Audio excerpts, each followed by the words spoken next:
Hi friends! అర్జునుడు గర్భవతి అయిన సుభద్రతో చక్రవ్యూహం గురించి వివరిస్తాడు. ఆ వ్యూహంలోనికి ఎలా ప్రవేశించాలి అని తన గర్భంలో ఉన్న అభిమన్యుడు కూడా వింటాడు. ఆ తరువాత సుభద్ర నిద్రపోతుంది. ఇంకా బయటికి రావటం ఎలా అని చెప్పటం అర్జునుడు ఆపేస్తాడు. యుద్ధం 13వ రోజు ద్రోణాచార్యుడు చక్రవ్యూహాన్ని రచిస్తాడు. ఇది ఒక పజిల్ ట్రాప్ లాంటిది. కేవలం అర్జునుడు మరియు శ్రీకృష్ణుడు మాత్రమే ఛేదించగలరు.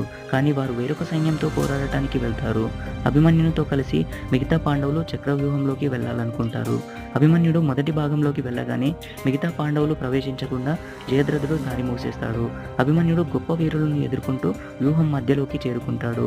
అక్కడ ద్రోణుని ఆదేశం మేరకు కర్ణుడు అభిమన్యుని ధనస్సును విరిచేస్తాడు. ఒకేసారి 6 కౌరవ వీరులు అభిమన్యుడిపై దాడి చేస్తారు.